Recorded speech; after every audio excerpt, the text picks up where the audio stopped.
A very good afternoon to one and all. I welcome you to the fourth lecture of the lecture series organized by the Department of English in collaboration with the IQAC of Acharya Girish Chandra Bose College. We are honored to have Professor Sneha Pan of Bokhel Memorial Girls College, who has consented to deliver a lecture on tradition and individual talent, T.S.Eliot's Poetic Sojourn. Professor Pan, thank you for accepting our invitation. So, without further delay, I request Professor Sohini Mukherjee to kindly introduce our resource person and commence the session. Thank you, Debulina Di. Good afternoon, everyone. All of you can hear me? Yes, Yes, we can hear you fine. Okay. You are audible. It gives me great pleasure to welcome all participants on board to our fourth lecture session of the special lecture series organized by the English Department of Acharya Girish Chandra Bose College. The topic for today's session is Tradition and Individual Talent, T.S. Eliot's Poetic Sojourn. As the world battles the existential crisis of this pandemic and our hope fluctuates with each vaccine update, we find ourselves enacting an absurd theater driven by our vulnerable and premature mortality.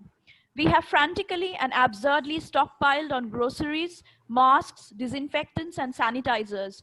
We have exacerbated our imminent fears via a plethora of social media misinformation. The awareness of memento mori has also turned us inward, accentuated by the pressures of social distancing norms. It is in this context that T.S. Eliot's poetic oeuvre assumes immense relevance globally. His modernist masterpieces, written in another post-pandemic scenario, succinctly offer an understanding into our claustrophobia, anxiety, and fear in a handful of dust. More importantly, they also offer a glimmer of hope in a parched world. Much like his breeding lilacs out of the dead land, we endeavor to nurture our literary and critical discourses on a virtual platform such as this, which is indispensable to our teaching learning process. Therefore, on behalf of Acharya Girish Chandra Bose College, I, Professor Sohini Mukherjee, heartily welcome and thank our speaker, Professor Sneha Pan, for agreeing to share her perspective on Eliot with us. Professor Pan is currently teaching at Bokhel Memorial Girls College. She was formerly a guest lecturer at Acharya Jagadish Chandra Bose College and Techno India College. She had completed her MPhil from the University of Calcutta. Her areas of interest include Holocaust studies and trauma studies. She is also an avid cinephile and regularly writes on films.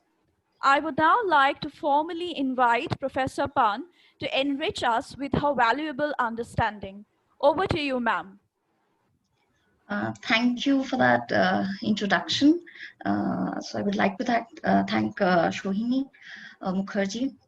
And I should begin by thanking, Acharya Jagadish Chandra Bose College, the principal, Ashit Kumar Sharkar, and the head of the department, Debolina Ghoshdash.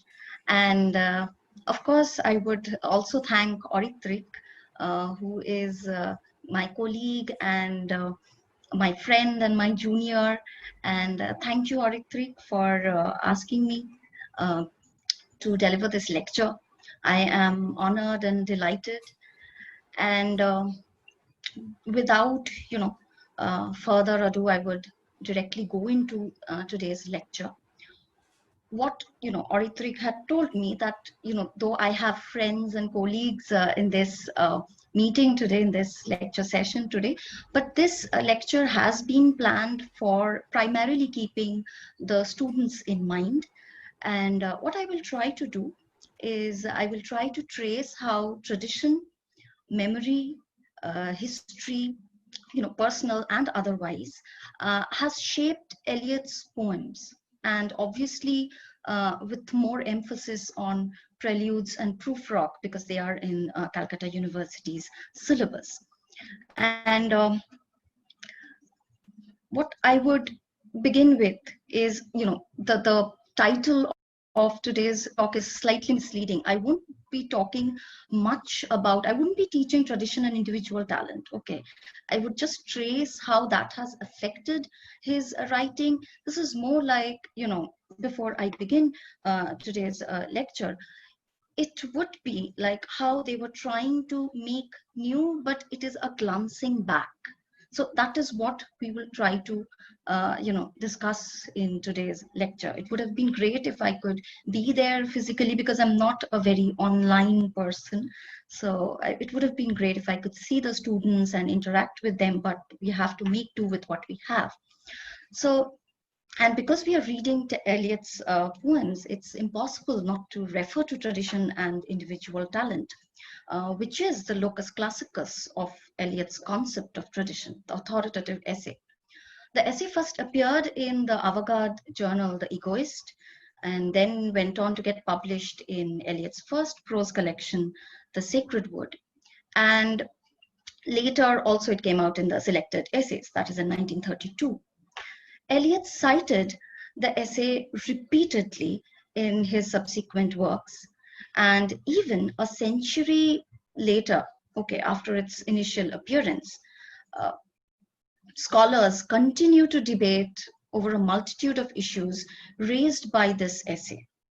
Its sources in Eliot's literary and philosophical background, its place in the artistic and intellectual ferment of the early modernist movement, its internal divisions and discrepancies, such as the discontinuity between its two major sections, the first focusing on tradition and the second on individual talent, and its fluctuation between descriptive and prescriptive stances.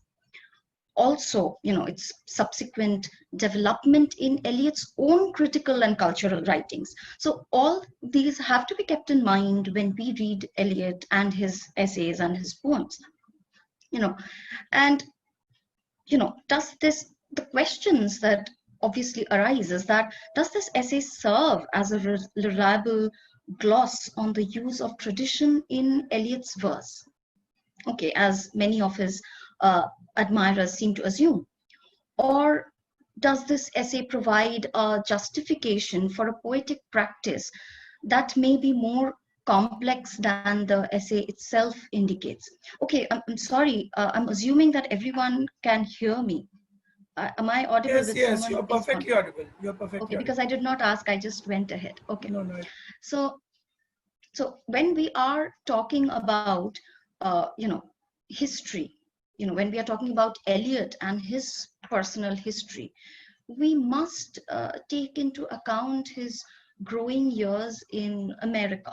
Okay, he came from America, and that does add something to his perspective.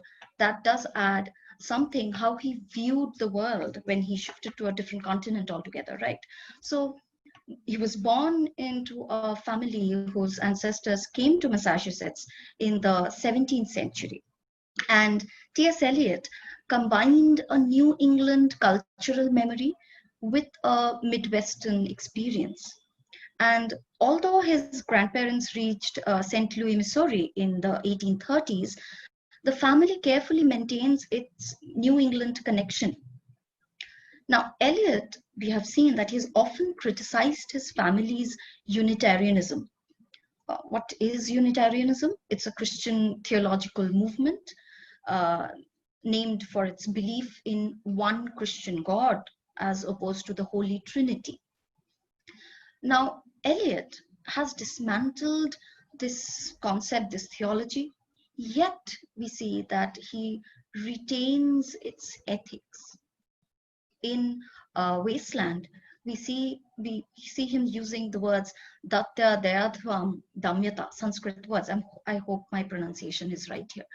And these words, Datta, Dayadhyam, and Damyata, in other words, he is restating the key parts of the Unitarian code: give, sympathize, control.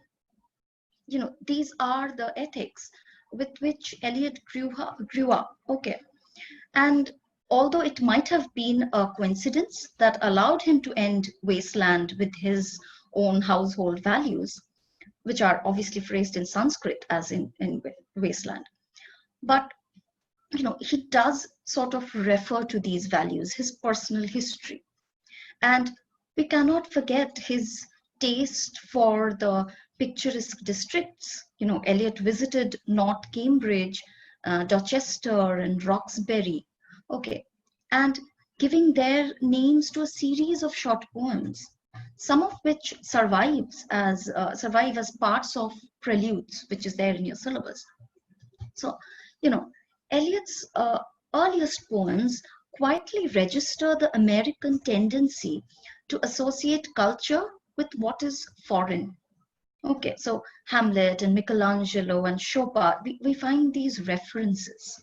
Okay, and also his background had acquainted him with the American society's cultural and racial complexity. Many Unitarians, okay, his family was Unitarian, so many Unitarians played leading roles in the anti-slavery movement. Okay, and Eliot's grandfather was one of them. Okay, so during the Civil War, Reverend Eliot, who's Eliot's grandfather, was known as the city's only open abolitionist for many years. For 3 decades, he had worked to end slavery. So the obvious question here arises that did this memory of anti-slavery movement, long after it had ended, persist in the family consciousness? Did it remain? And did this affect, growing up in these circumstances, likely caused Eliot to pay attention to Black people, to what they and their culture had to offer? Now, according to several critics that I have obviously referred to while preparing for this lecture, several critics do agree that his poems borrowed a measure of the humor, the rhythm, the musical expression of Afro-American culture, while also acknowledging its peculiar burden of morality and history. Distinct from, but not, it's obviously related to Eliot's own morality and history in some way. And, if you read Reverend Eliot's writings, we'll see that he's condemning as what he saw vile traffic. What was this vile traffic? This was, how he had witnessed gangs of slaves, led shackled through the St. Louis streets in chains, okay, on the way to the steamboat for the South, that is the Southern America. So such incidents, and specifically such phrasings, the vile traffic, these sort of stay behind, perhaps. These probably affected Eliot. Okay, and that could be read as, why he was writing in Wasteland, his Dantesque figure of corpses. Okay, if I might quote here, the unreal city under the brown fog of a winter dawn, a crowd flowed over London Bridge. So many, I had not thought death had undone so many. So probably these seeped into his poetry in some way. And also, they gave Eliot's words an inherited moral leverage he might formerly have wished to evade, but with 4 quartets deliberately exerts, but again, I will quote, but the torment of others remains as experience, unqualified, unworn by subsequent attrition. People change and smile, but the agony abides. This is what Eliot is writing in 4 quartets. Who knows, maybe, his consciousness of growing up in the family, which was very much anti-slavery, that sort of seeped in his poetry. Now, again, coming back to, I'll keep referring to tradition, I will, as I keep reading his poems that way. So Eliot, in his essay, attempts to do 2 things. He first defines tradition by emphasizing the importance of history to writing and understanding poetry. He then argues that poetry should be essentially impersonal. Okay, he even goes on to give the example of how a poet should be like a catalyst. He gives this example of a chemical experiment, how a poet should be like a catalyst, like a platinum wire, which sort of helps in the experiment but does not himself change. So that the poet should remain impersonal, that is separate and distinct from the personality of its writer. Okay, that is, the poetry should remain impersonal, I'm sorry. And Eliot's idea of tradition is very complex and unusual. Okay, involving something he describes as the historical sense, which is a perception of, again, I will quote him, the pastness of past, but also of its presence. For Eliot, past works of art, art forms an order of tradition. However, that order is always being altered by a new work, which modifies the tradition to make room for itself. That is, past is not something static. Okay, it's always in a in a state of flux, we can say.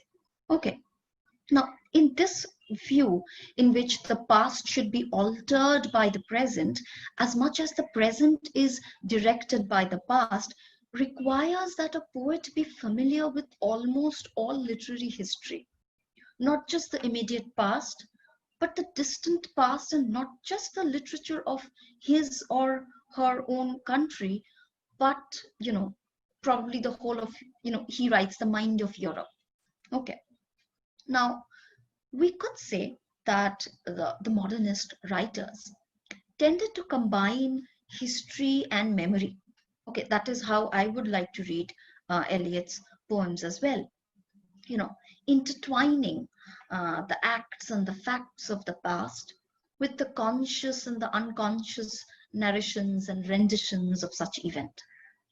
Eliot blurred the distinction between recollection and the historical. The boundaries between memory and history are frequently slight in his work. Memory and history often, they bleed into each other's parameters. And even global events are often conveyed through the lenses and allegories of personal experiences.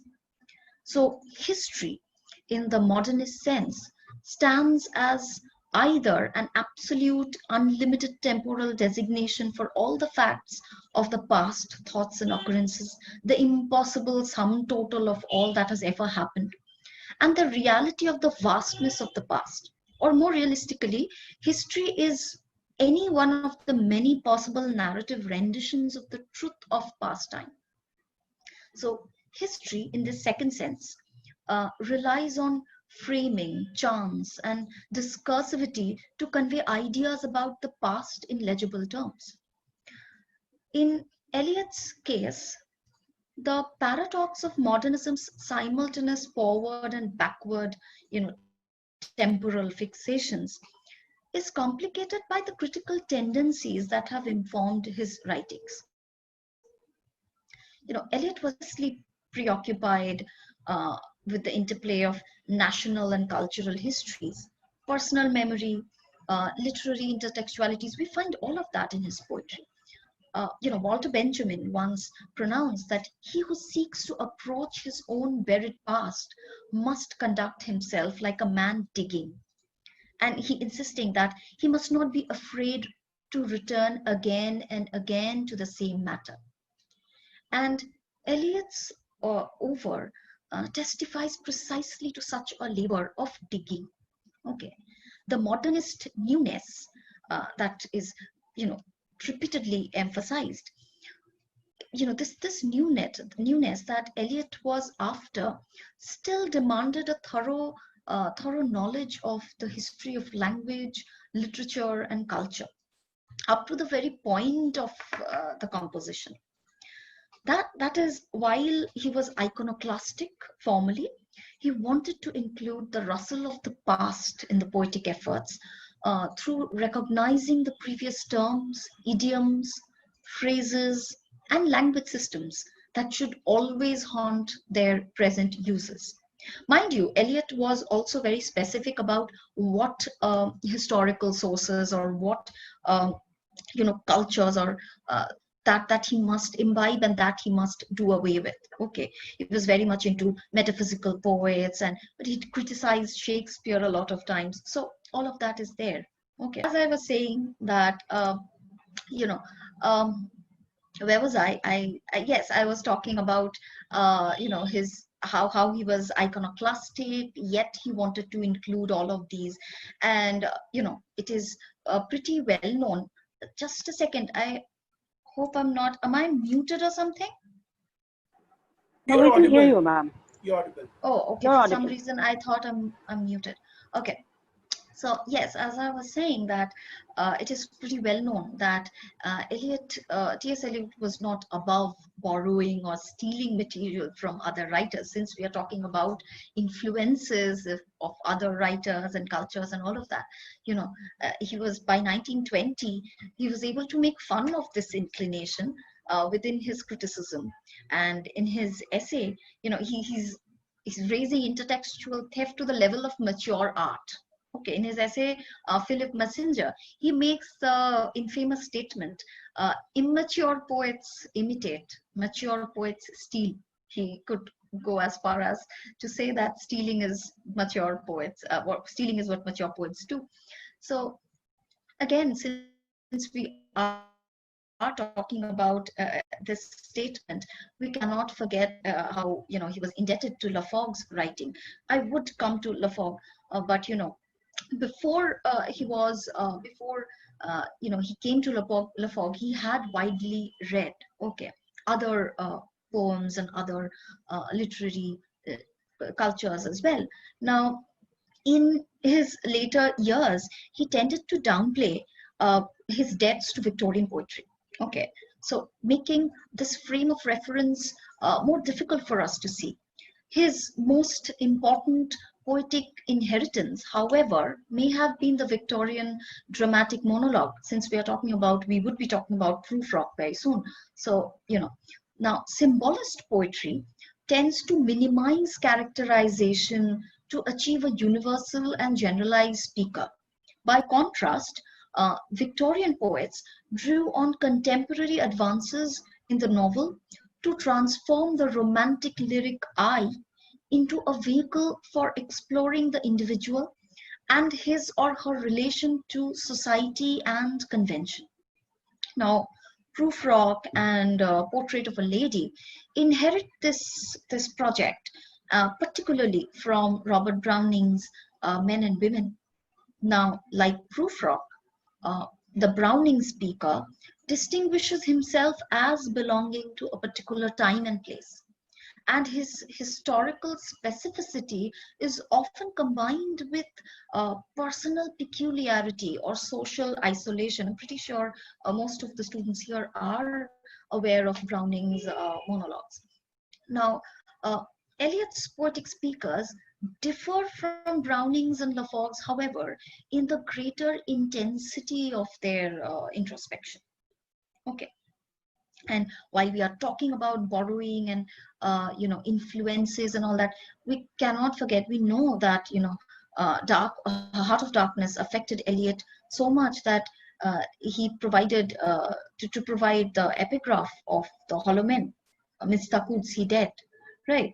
So anyway, coming back to Lafog and all that, so Eliot wrote later in his life that there lay poetical possibilities in, again, now we are coming to the kinds of things that he imbibed in his poetry, how he saw poetical possibilities in the sordid aspects of the modern metropolis, the urban. Okay, and from where did he imbibe this? Okay, now he was familiar with the treatment of the modern city, the urban, the modern metropolis in the works of earlier poets. Okay, but it was in the way of Baudelaire and Lafog that he learned that he could make new poetry about a world of cheap one-night hotels. Okay, suits and sewers, all the images that you see in Preludes and Prufrock.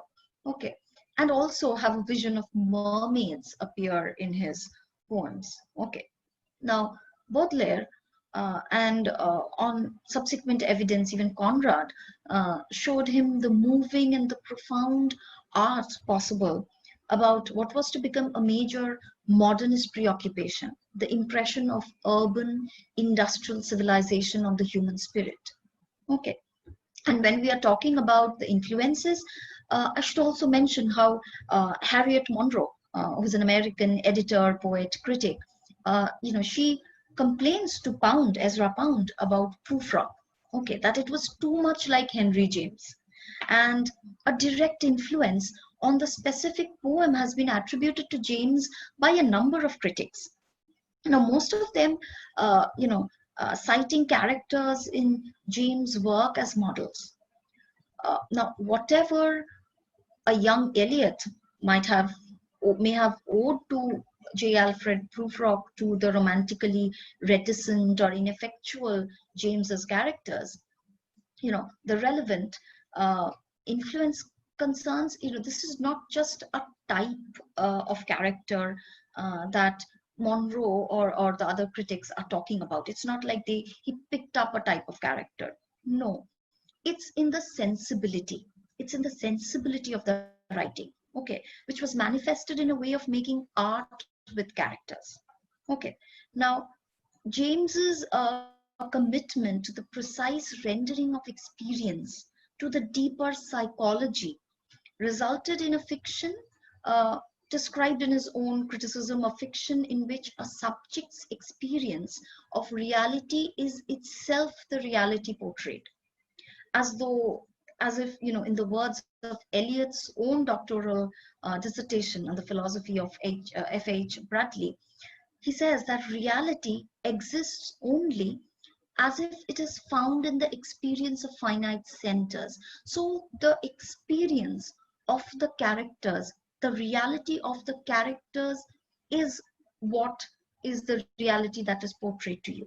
Okay. Of course, that makes it very difficult for people who are reading Eliot for the first time. Now, again, since we will continue talking about the influences, we cannot forget Lafog. Okay.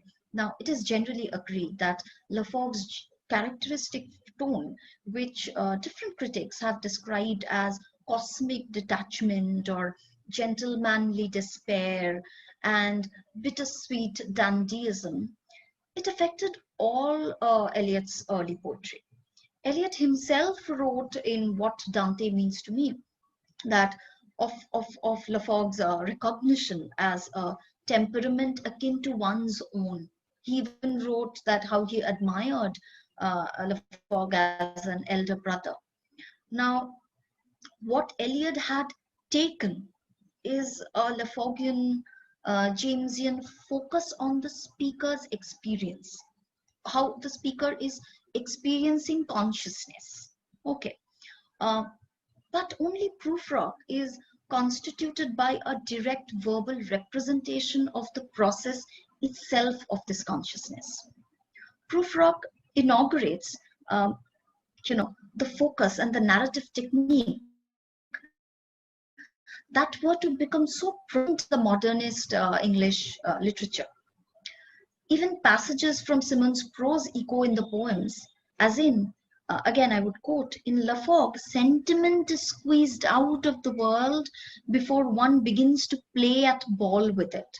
It becomes, in Prufrock, to have squeezed the universe into a ball. Okay, I quoted from Prufrock. So Prufrock traces his lineage to Lafog's debonair and flippant Pierrot. Pierrot is, a version of the stock character in the foolish romantic found in pantomime and commedia dell'arte, the professional theater of the 18th century, from 16th to 18th century that was practiced in Europe. So these are the traditions that make its way into Prufrock. Okay, and obviously other poetry of other poems of Eliot. Now, so from Lafog, Eliot learned an attitude of ironic detachment, the technique of free verse. Okay. So I am continuing then. Okay.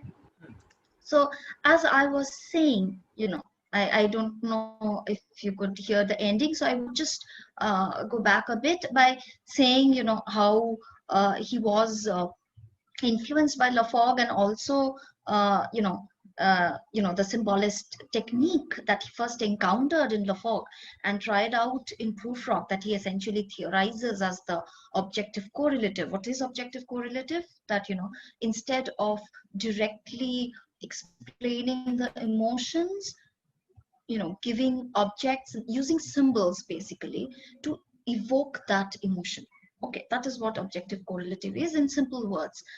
We are not getting into the difficulties of this, since I am presuming that most of, because this is for the students, this is the first time I'm seeing Eliot, so I'm trying to keep it as light as possible, painting the modern metropolis, how he's representing the city life. That is one of the important aspects. The Eliot's background of was city life, what he experienced, both in person in his life, and also in his readings. Okay, we cannot forget that he's raised in downtown St. Louis, he is educated in Cambridge, and he's a urbanite. Okay, as if what we might use that word. And he was drawn to wandering the streets of the working class districts in Boston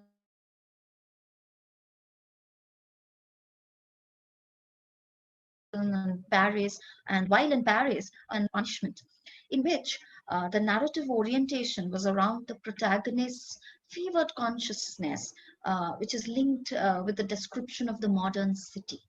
So you see how Dostoevsky is representing, he represents urban life as having an unhealthy effect on the mind.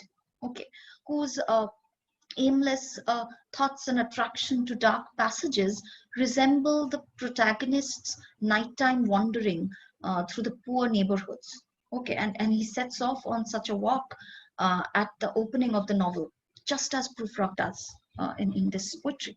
Okay, and the novels of Charles Dickens, and again more directly James Thomson's poem The City of Dreadful Night, and John Davidson's 30 Bob a Week also contributed to Eliot's vision of the city. These are the literary works which sort of helped. We might not, let's not use the word help, but probably inspired Eliot to create his own images of the city.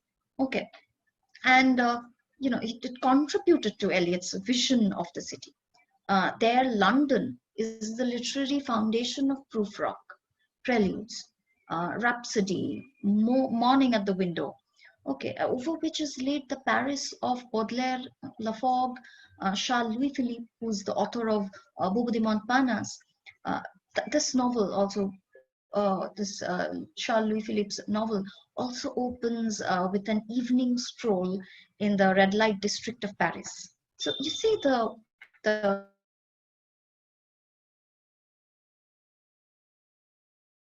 similarities, opening in the evening, prostitute areas in Eliot's own poems as well. And the 19th century city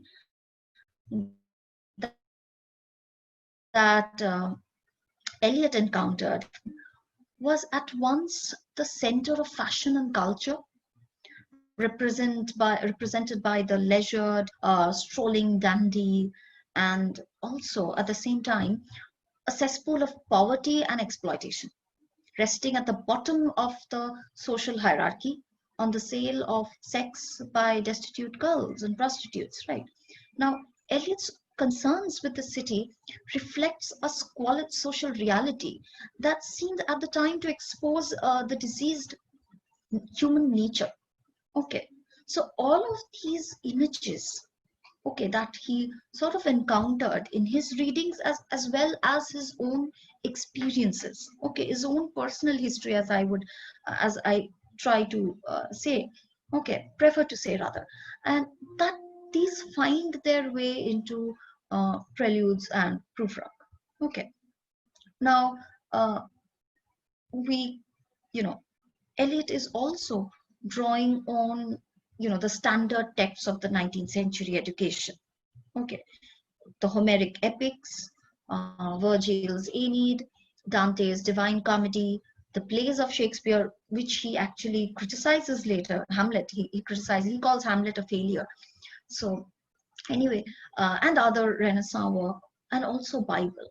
Okay, now Eliot's epigraphs, which were mostly added later, uh, they overstate the importance of these monumental sources. I already mentioned the Heart of Darkness, the epigraph of Heart of Darkness. The epigraph of Hollow Men, which was inspired by Heart of Darkness. Okay, the allusions and tones can often be traced through a more contemporary work. For example, to have, if we quoting the line from from Proofrock, to have squeezed the universe into a ball, that echoes, I don't know if it does to you, but that echoes Andrew Marvell's Coy Mistress. Okay, let us roll all our strength and all our sweetness up into one ball. So he's not just looking back at these classical texts, but also looking at the contemporary texts. Okay. Now coming to Proofrock, I would want to discuss the texts, the images with you. And Proofrock's, it begins with this epigraph from Dante's Inferno. So Proofrock, we might say, like Guido da Montefeltro in Inferno, is in hell. Okay, he is stuck in hell, and only in Proofrock's case, this hell is this this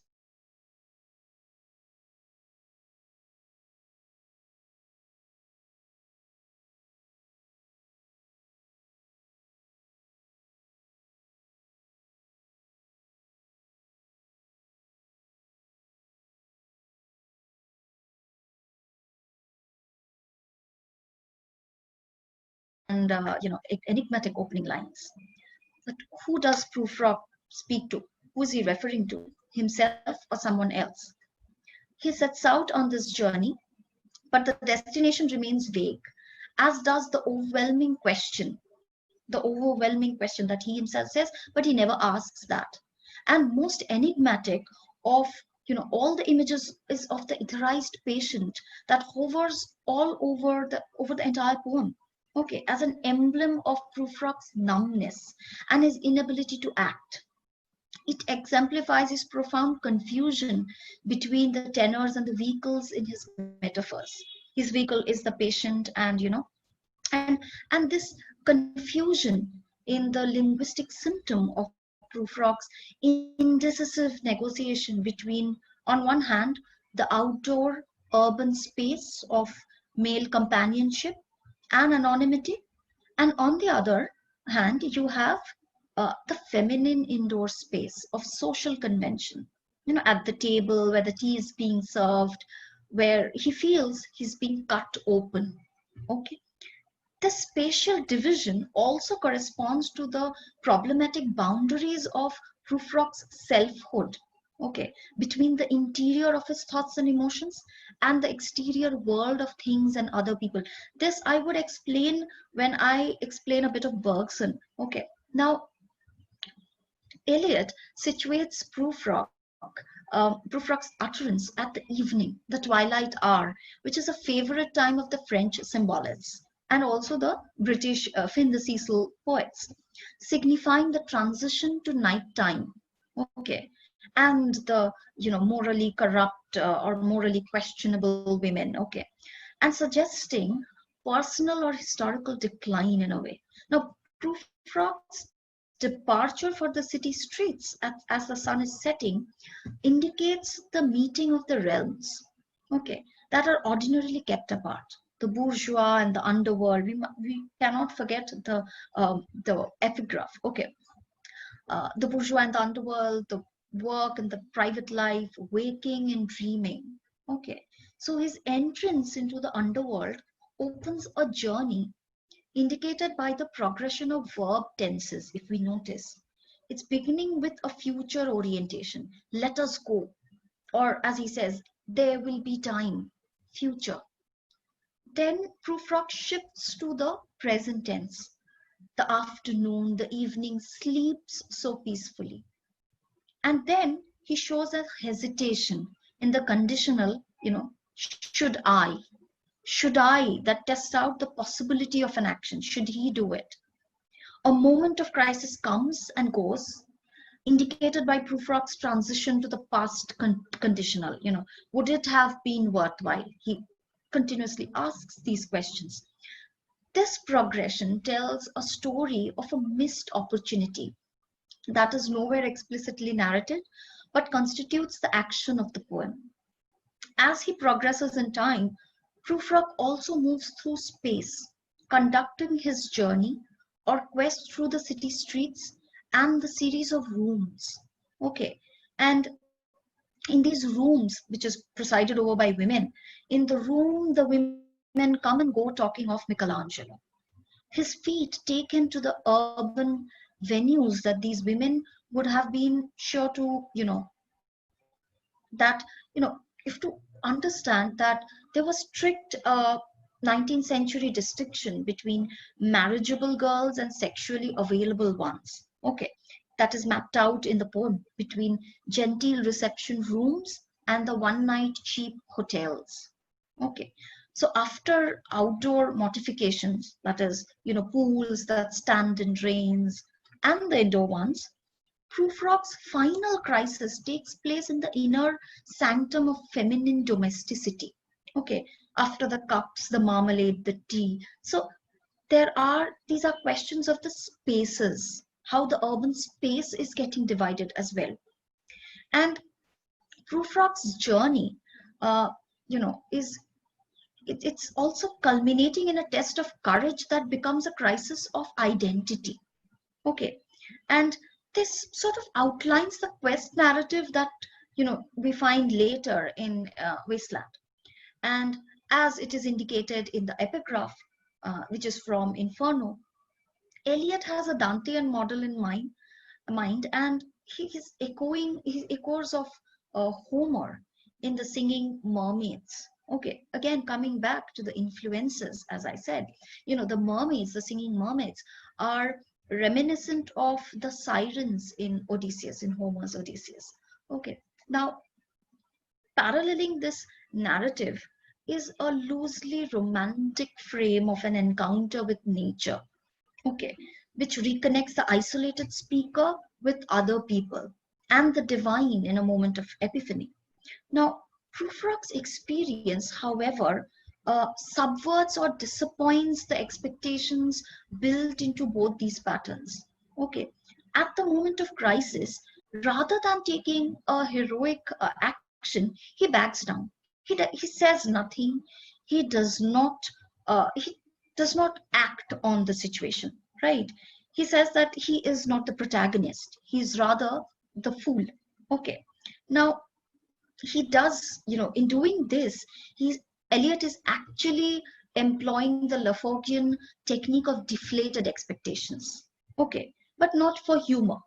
Okay, Prufrock here has nothing to fall back on to reassure him of his own and the world's solidity. Okay, and hence it sort of explains why we find him drowning at the end of the poem. Now, the references, the allusions that we find in this poem are, innumerable. I have, picked out a few lines here. Arms that are braceleted and white and bare, but in the lamplight, downed with light brown hair. So although this first line, okay, braceleted, white and bare, is an allusion to John Donne's The Relic, okay, where John Donne writes, a bracelet of bright hair about the bone. It's definitely a reference to, an allusion to this line, because he is himself writing how he admires John Donne in his essay The Metaphysical Poets. But the specificity of Prufrock's eyes show more the influence of the 19th century French symbolists such as Charles Baudelaire, Arthur Rimbaud, Stephen Mallarmé, and particularly Lafont, obviously.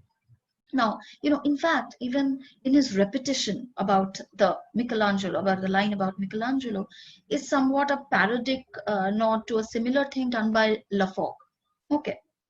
Also, the phrase "the works and the days of Hans" is probably a reference to the 8th century BC Greek poet Hesiod's poem about which is also called "Works and Days." Okay. Now, he feels that, again quoting him, he should have been a pair of ragged claws scuttling across the floors of silent seas. This is another animal imagery after the cat and the insect connection, you see. And this paints a pathetic portrait of Prufrock.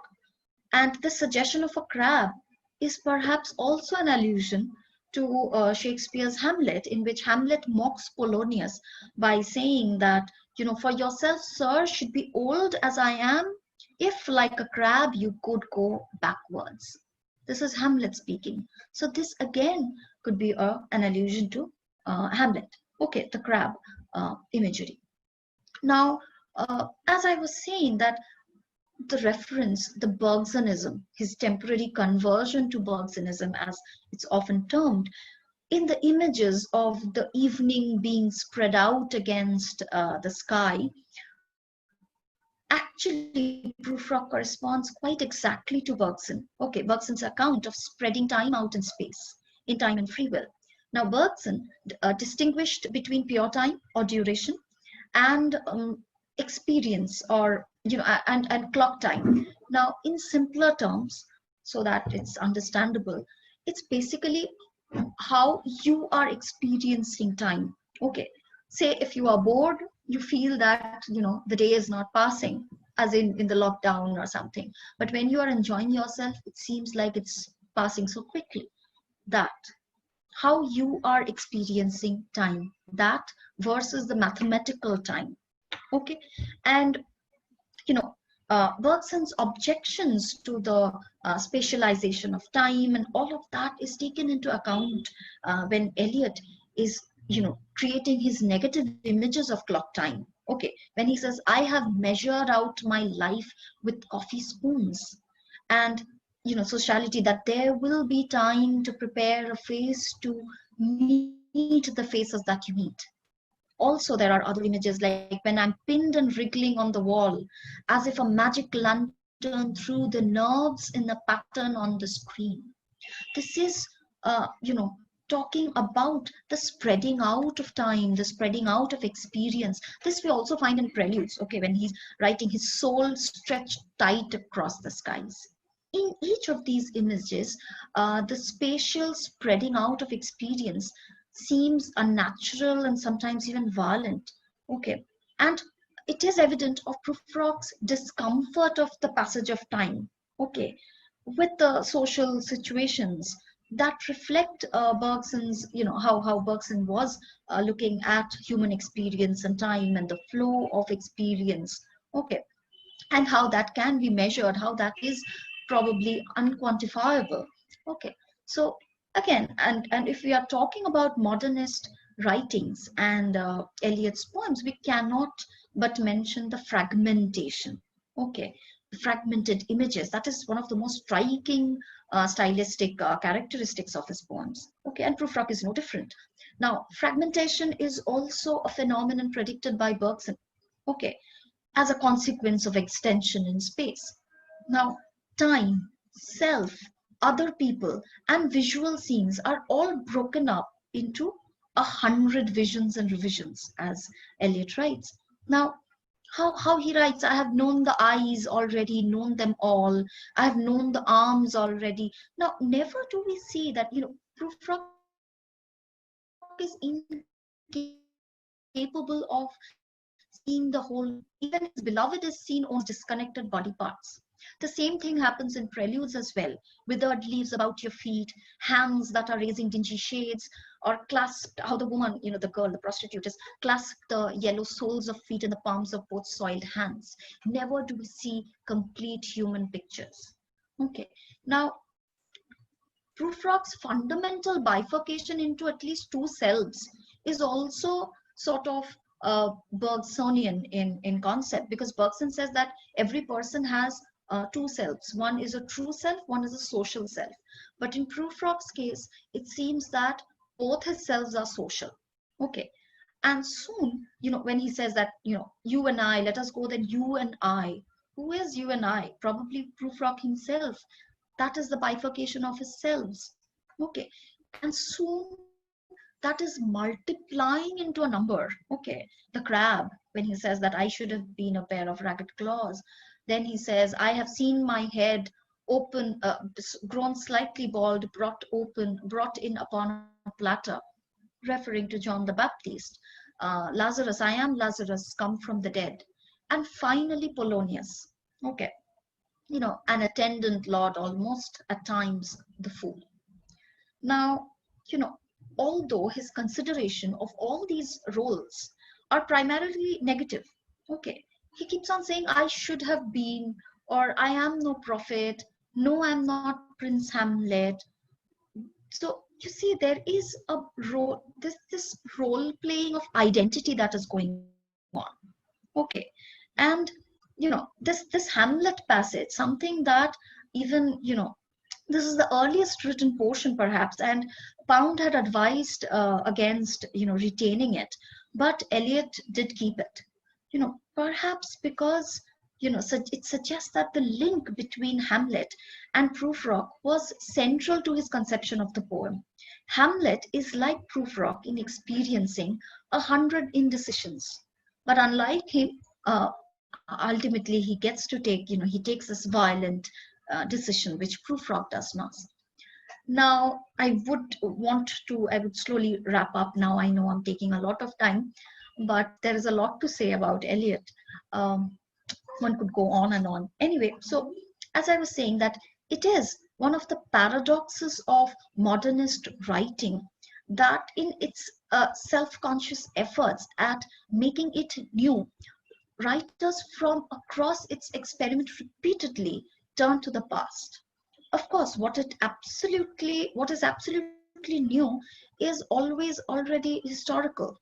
And Ezra Pound's rallying cry, make it new, invokes a repeated adage about the fantasy of leaving behind old orders. Okay, the outworn words, aesthetic structures, styles. Obviously, the new world, the post-World War world, probably demanded something new. The old structures had to be we might think of the modernist fixation on the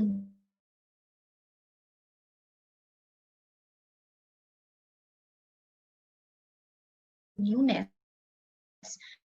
as register. So though they are writing asserting that the present and the past are simultaneous and interdependent, that repetition denotes change, and that our existence in time marks a constant oscillation between forgetting, remembering, and being consciousness of the uniqueness of present. Okay. And Eliot's biographer, Lyndall Gordon, he says that, since we are talking about memory and history and the past and the present, his biographer mentions that Eliot was most in his element in the act of memory. He chose as his totem the elephant who never forgets. So while never forgetting, Eliot was intent on writing his time. This involved a combination of repetition, mimesis, mirroring the present back to itself. But, for Eliot's efforts in the present all at once involved dismantling yet preserving literary and cultural ideas. So while building on and shifting cultures, histories, topographies, textualities, all of that. And we, since we are to understand modern and what modernist writings are and what modernism is, we might refer to Edwin Muir, who in his essay, What is Modern?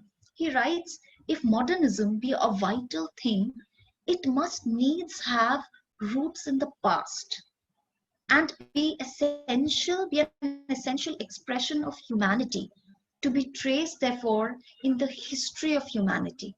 In short, it can only be a tradition. Is there a modern spirit not dependent upon time and place?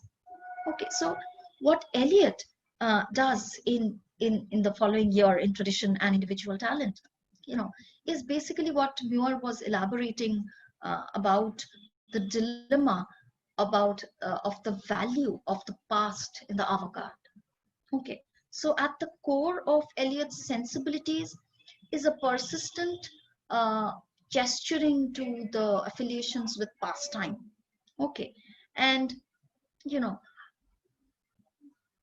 and when we are reading Prufrock, it is not merely a description of a vacillating gentleman at a tea party, okay, who's too timid to declare his affections, okay.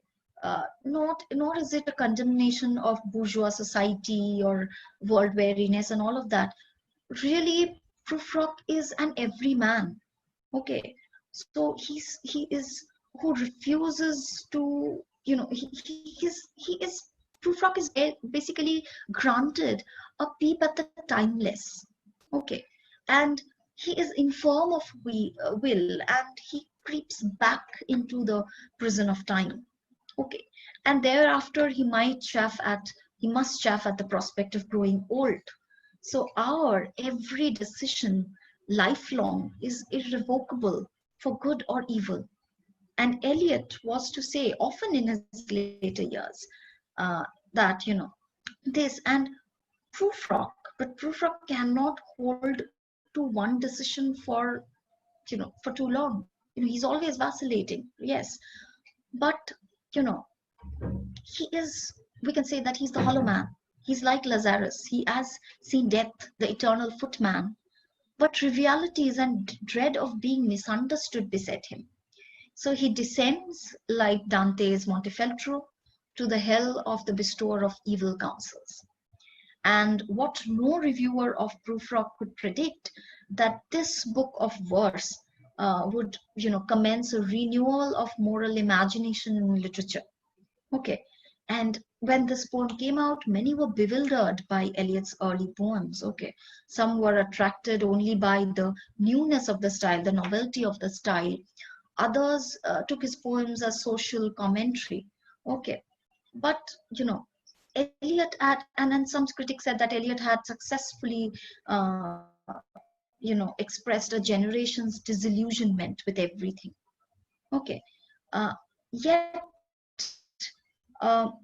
we see how the succeeding years, Eliot became something like a seer. Okay, and perhaps one literary era had been buried and another was born with Eliot's Prufrock.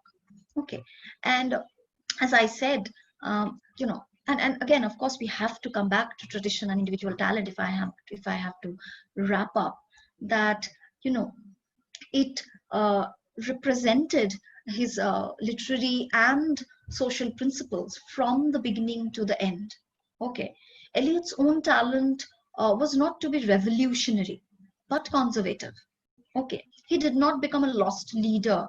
Okay, to this party of progress, but even in Prufrock, he was defending what he came to call the permanent things against the follies of time. Okay, and in tradition and individual talent, Eliot argued that the true poet, restraining private emotions, almost extinguishing visible personality, immerses himself in a profound continuity of literature. Okay, he may add to the body of great literature. Okay, and if he absorbs great literature, so tradition has life. We contribute to it and are nurtured by it. So it is almost like a give and take relation that Eliot perhaps when he's talking about tradition. Okay, and you know, there are a lot of things I do not know. Orithrik, can I continue for say like 5 more minutes? I don't know. The meeting is showing me another timer for like disconnecting. So I don't know. You can carry on. Okay, maybe But maybe I can. I will wrap up because it's going for so long. So yes, as I I don't said know. that Yeah. he was not I breaking think we tradition. should take up the questions Okay, right okay, now. yeah, Sorry to interject, ma'am. great, great. Because there are a couple of questions. Yeah. Okay, okay. Snehadi just like conclude. তুমি করে নাও, বলে শেষ করে নাও। Yes. So as I was saying Like that, Yeah. continue what you were that saying. he was basically not breaking tradition but restoring it. Okay, we cannot say that he was breaking tradition. And if I can quote Wasteland again, he was mixing memory and desire and stirring dull roots with spring rain. So yes, mixing memory and desire and creating the sap of life there. That is all that I have to say. Okay. Thank you so much. I would request Professor Nasima Islam to carry forward with the question answers quickly before we get into the vote of thanks. Like, I'm so sorry I need to Yeah. No, truncate that every is okay. time, but we really don't have a choice. Yes. No, Yes, that is over to okay. I you, Nasima. Yeah. understand. Yes. I'm sorry I sort of Yeah. went on and on. No, it's okay, ma'am. Thank you so much, Orithrik. This is Nasima. Thank you, Sneha ma'am, for this illuminating and very, very informative and insightful lecture on Eliot. I know, like, we all agree that Eliot is hell of a rock star of a poet, if we may say so, and we actually enjoyed your interpretation of him and his ideas of tradition and time. And I specifically liked your you brought in the idea of time, and we know how time has been capitalistically constructed, and there's this entire critique, time as homogeneous empty time, as Walter Benjamin talked about it, and Yes. you interpreted them very beautifully, so thanks, ma'am. So we have a couple of questions. Our students are enthused enough, and they have came up with very important questions. So I am afraid I can't take them up all, so I'm just What I can do being is if brutal. you can give your students my email ID, I can Yeah, address their yeah. questions as well there I as well. was Yeah. also thinking about that. We can do that, ma'am. Yeah. Because We we will are running provide. out of time, so I can actually Yeah. Yes. give them detailed answers to their Yeah, questions. That I would be think Nasima, just excellent take up one or two alternative. important questions. The rest of the questions we can directly address to ma'am later. Like, we'll send it to her, Yeah. or they can get in touch with ma'am. That would Okay. be great. Okay, Yes. fine. Yes, Okay. carry So there were a few important questions, and I'm being very harsh while choosing only one or two, but I have to do that because yeah. So Shrimit, our student, he asks, ma'am, can you shed some light on the famous refrain in Proof Rock quotation, "Women come and go," talking of Michelangelo. Okay, So as your I response on said, that, ma'am? yes, as I said, that he was, probably Prufrock was conscious about these ladies. And, as I said, that what is foreign must be admirable or, you know, uh, exotic as to the foreign, to the consciousness. That is why Michelangelo, and you have to remember that, again, this is interesting, perhaps because Michelangelo's David is the perfect expression of the masculine figure, the physique, something that Prufrock is extremely conscious about of his own body. He keeps referring to his balding head and all of that, and his aging body, perhaps because of Michelangelo's most celebrated work, the David, the ultimate Right. emblem of masculinity. We can read that as that. Right. Yeah. Right. The next question is from Atre. I'm quickly reading it out. She asks, ma'am, is Prelude a modernist poem? It definitely is, right? It does tick off all these Yes. sections, all these characteristics of the modernist poem. Yes. Okay. And the last question is MD Abul Afzal asks, can you please shed some light on Eliot's religious revelation? His religious changes comes much later, and his change, his transformation to this Roman Catholicism, and how that gets into his poem, that is an entirely different lecture altogether. We need another hour to discuss Eliot's religious. Yeah, that comes quite later, actually, not when he was writing Prufrock. That comes later. We can have another lecture on that. Definitely, I would love to have you again. So now we may formally conclude and give the vote of thanks. Aritik, over to you.